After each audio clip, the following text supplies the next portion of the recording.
there, Todd from Prado 120 Adventures here with another modification video for you. This time I'm going to be showing you a complete overhaul of the front end of the Prado, where I'm changing out the suspension, upper control arms, swaybar bushes, and rebuilding my brake calipers. This process took a lot longer than I anticipated, and I had a fair bit of trouble with some supplied parts not giving me the result I was looking for. So it took a good week or so to get the car off the stands in the driveway so I could actually use it again. I will go over what did and what didn't work for me later on in the video, and how I eventually achieved what I wanted to out of the Prado IFS front end, a working 3-inch lift with superior ride quality both on and off-road. The parts I'm installing are all mentioned in my previous update video, showing you all the goodies I had lined up to go in the car. So if you're looking for any details or specifics on the products, have a look there first. Step 1, as per usual, is jacking up the car and putting it on axle stands under the chassis behind each front wheel. The rear wheels are chocked with some bricks to stop it rolling, and with the wheels off we can get a good look at what's coming out of the car. Plus all the dirt, mud and sand still caught in the wheel arches. Great.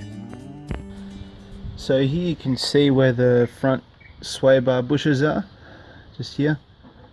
They are quite worn, you probably see it better when I take them out of the car, but instead of being round to match the shape of the sway bar, they're actually elliptical, and so you can actually push and pull the sway bar left and right. So they'll get replaced, pretty easy job. There's just two 12mm nuts, 12mm bolts either side of those to hold the saddles on. Drop them out, change the rubbers, put it back together. I've got to disconnect the sway bar to get the front strut out anyway, so probably gives you a good idea of what it all looks like before I upgraded it. So you can see the old man Emu shocks in there. I think they've been pushing against the coils or something, because there's always like abrasion marks on the paint. And I don't know where you can see that, but the bush on the top is cracked and horrible. Anyway, so we're going to do that again. The bush on the sway bar is also gone, so we're going to replace that. And also the ball joints, which aren't split. And if I can get them out in one piece, I might keep them as a spare, but we'll see how we go. Anyway, the front suspension can be taken apart with a 10, 12, 14, 17, 19 and 22 mil spanner. Undoing the front sway bar links, saddles, lower control arm camber bolts and upper ball joint make getting the struts and UCAs out much easier. Both batteries and their trays need to be removed in order to get the long bolt out holding in the upper control arms from within the engine bay. With the upper control arms on the bench, it's just a case of removing the wire spring holding the rubber boot on the ball joint. Then using a pair of circlip pliers, removing the metal circlip holding in the ball joint. Some tricky use of some spanners here in the vise helps press the ball joint out slightly. And once the seal of that is broken, you can use a hammer and a screwdriver to help push the rest of the ball joint out of the control arm. You can see mine's quite flogged out and just how bad it was. Using a bit of soapy spray to clean up the control arm, ready to press in the new ball joint. Using a 19mm and an 8mm spanner, you can release the top of the strut, ready for removal.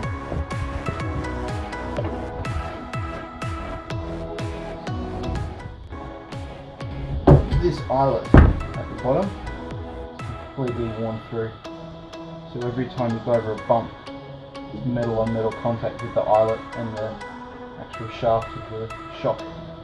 It's very bad, but speaking to a suspension shop, it costs about $95 to replace these bottom eyelets with new ones. So for the price of $100, it's you may as well put some new struts in. These have got a little bit of oil at the bottom as well, so I wonder whether these have been leaking, but they're definitely due for replacement. Very, very shag.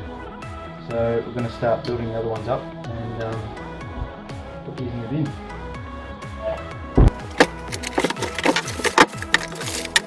And the strut's now out. I've also taken the upper control arm out.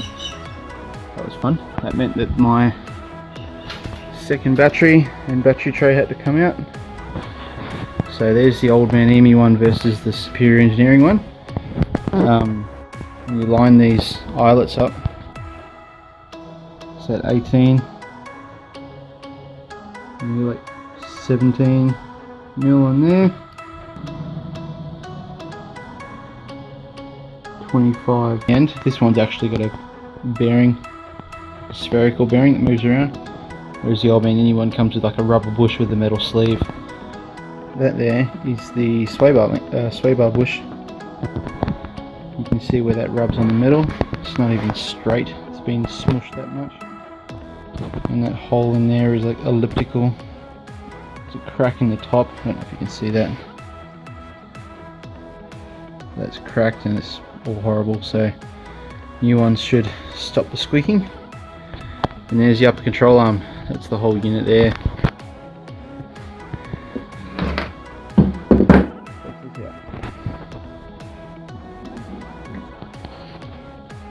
It's just completely come away. This boot is split. Has been for quite a while.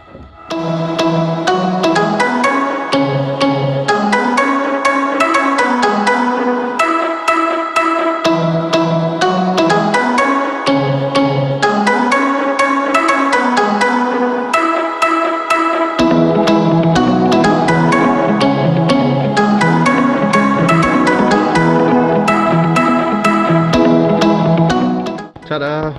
So the new ball joints are in, looking very shiny and nice. See they fit on there, and it's got that little grease nipple on top as well, so I can pump some grease into them if the boots ever get bad.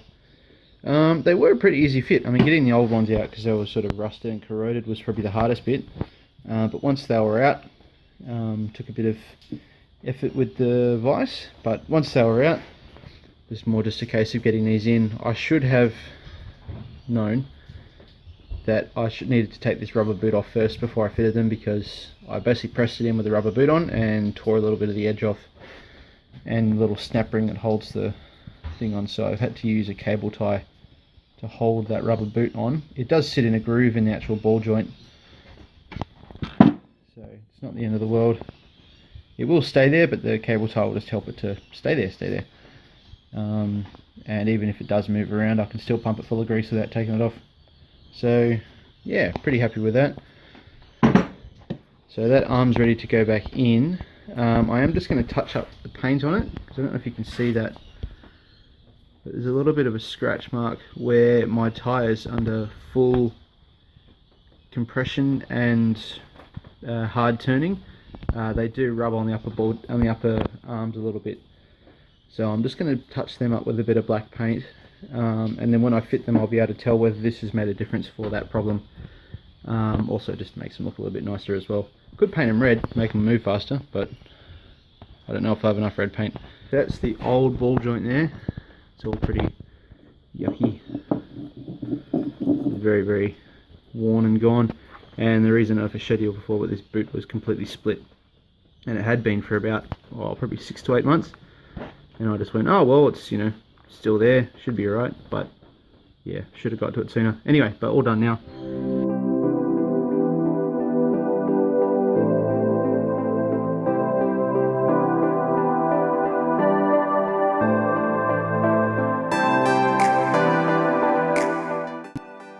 It is best to wait until after the new strut is in before refitting the UCAs, but you can see much more clearly here how easy it is to refit them.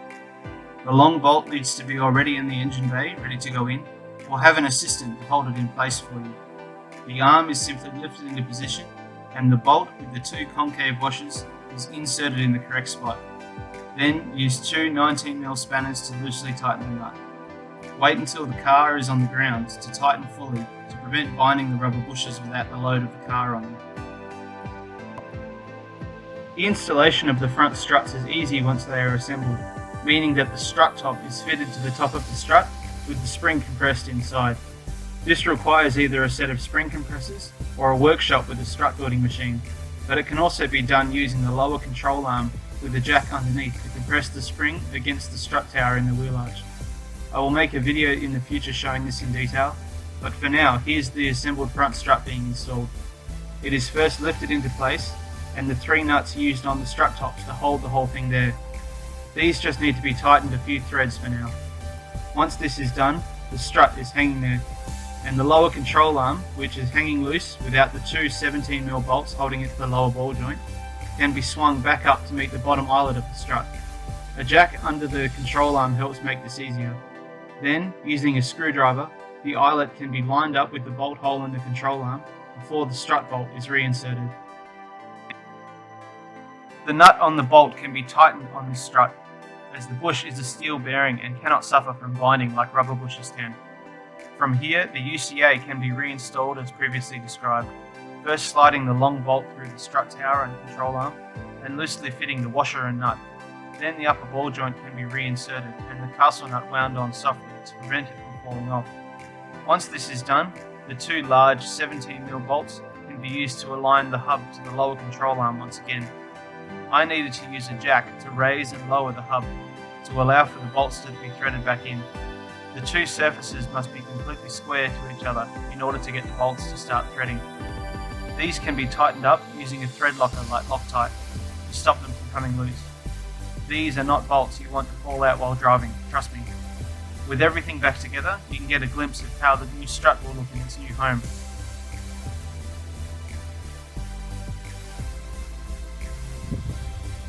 All finished. So driver's side suspension all done, new upper ball joint, new struts, new springs. I've got to put the new swaybar bushes back on, but I'll do that later. Yeah, pretty happy with all that. It does sit a fair bit higher, and that's why I'm glad I have that extended upper ball joint. So I think once I have the tyre on there, if I didn't have those upper ball joints, I'd probably have the tyre just constantly rubbing on the upper control arm, but I might just put a tyre on and see how it all looks. So I've just dropped the car back down on the ground with the tyre on because I wanted to see how it looked, and oh my god, it is huge, absolutely massive. It'll probably settle down given a few days just with the weight of it, but at the moment I freaking love it.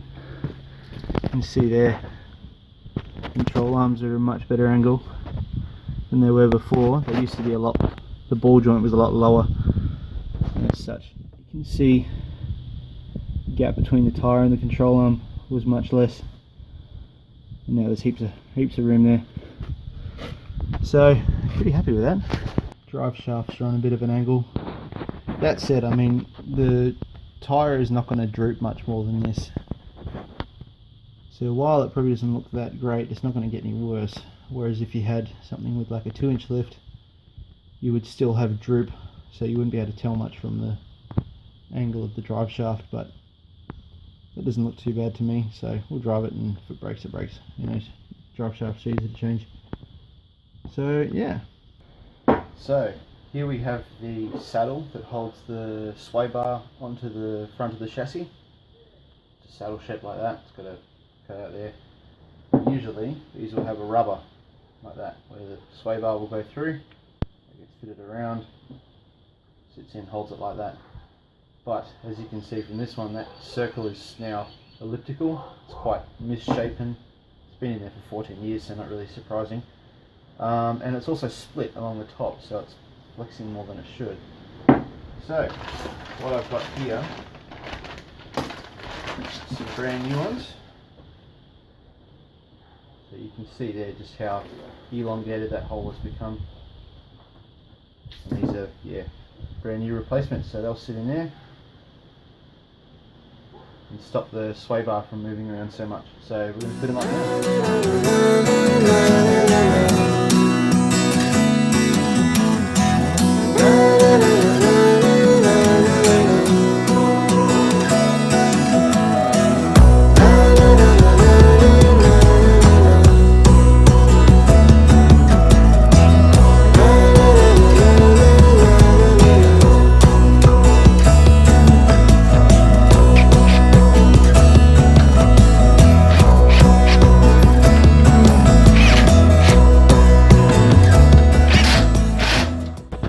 All back together, really happy with how this all went.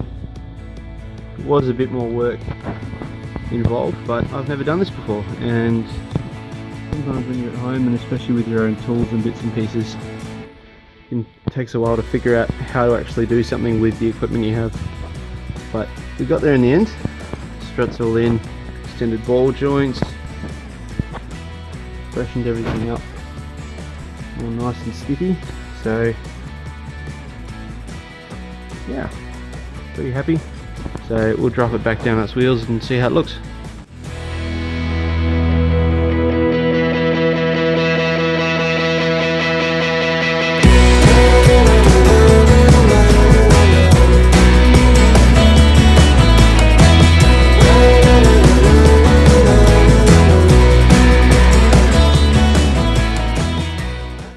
So I've been having some trouble with these extended upper ball joints.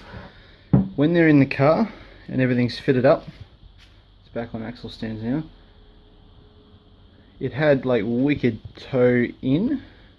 The bottom of the tyres were closer to the centre of the car than the top, which in a straight line wasn't a problem, but as soon as you turned a corner it just tried to rip a tyre off the rim. I tried playing with the camber settings on the lower control arms to try and fix it.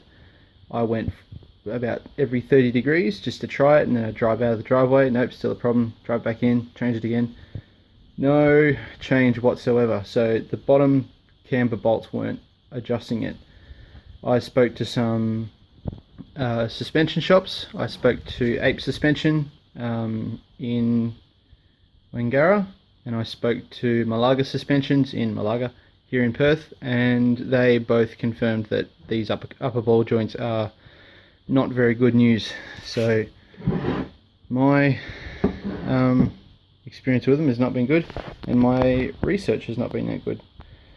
So standard arms are not the go. So after a mad rush yesterday afternoon and this morning to find parts, because I'm meant to be going on a beach trip tomorrow, so otherwise I'd have to cancel it, I've come across a wicked Gumtree find. These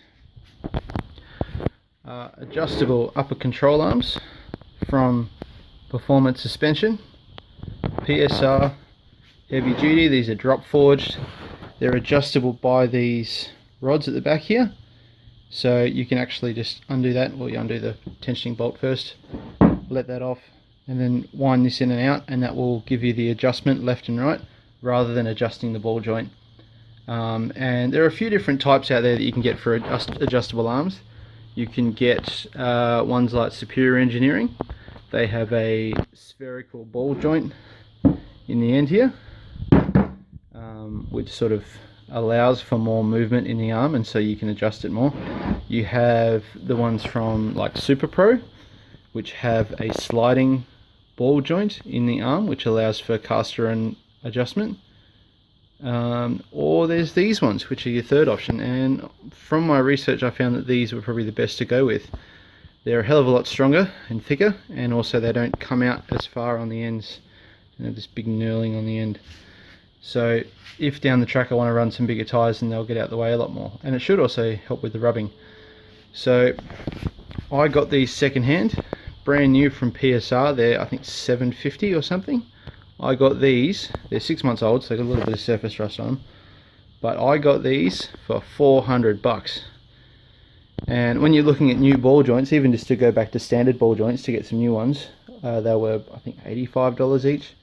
So by the time you priced up two of them versus getting a whole new arm with new upper control arm bushes and adjustability and everything, it was like, nah, just goes these. A little bit more expensive in the short term, but will benefit in the long term, and also they're pretty cheap. So anyway, so these are going to go into the car, and then hopefully we can go for a drive.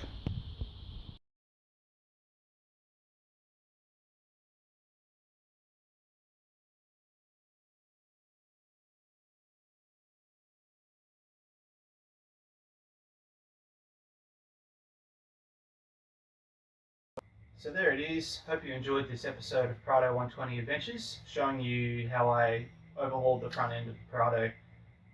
As you can see, there were a lot of things that needed sprucing up, a lot of things past the use-by date, things that were broken, things that were rusted, things that were falling apart from use, overuse, underuse, and probably not enough maintenance, but all sorted now. Thanks again to Superior Engineering, who do the To Superior Engineering, who do the front struts. Very, very happy with them. Yeah, really good communication with Superior when they were delivering the items. Thanks again to Dobinson Coils, Dobinson 4x4, who did the coils. Thank you to Performance Suspensions, PSR, who do the upper control arms. Febest, who sell the front caliper rebuild kits, which are very, very good to have, and that way you don't have to send it off to a shop. And lastly, thanks to all of you who watch and support the channel. Really motivates me to get out and make some more content, knowing that you're all there, ready to watch it. Hi Mum, if it's just you. If you want to keep up to date on what's going on with Prado 120 Adventures, feel free to follow me on Instagram. It's toddyboy56. I'll put a link up there. I post a lot of photos and videos of different trips, adventures, fixing things up, all little bits and pieces on there. So if you want to keep up to date or just see some cool stuff, feel free to follow me. I'll probably follow you back most likely. And yeah, keep posted for new video. Now that we've done all the front, we're going to now focus on the rear and give that a bit of an upgrade as well, because yeah, it needs it. So yeah, if you were motivated or inspired in any way from this video, consider maybe subscribing, because I'll have lots of other cool content coming up as well. Be lots of trips. I've got some big trips in the pipelines. I've got some big mods coming through. So yeah, subscribe, hit the little bell button. That way you'll be notified whenever I put a new video out, and when this thing gets a little boost to make it a little bit better, even though it's stupidly capable as it is. So thanks again. See you around.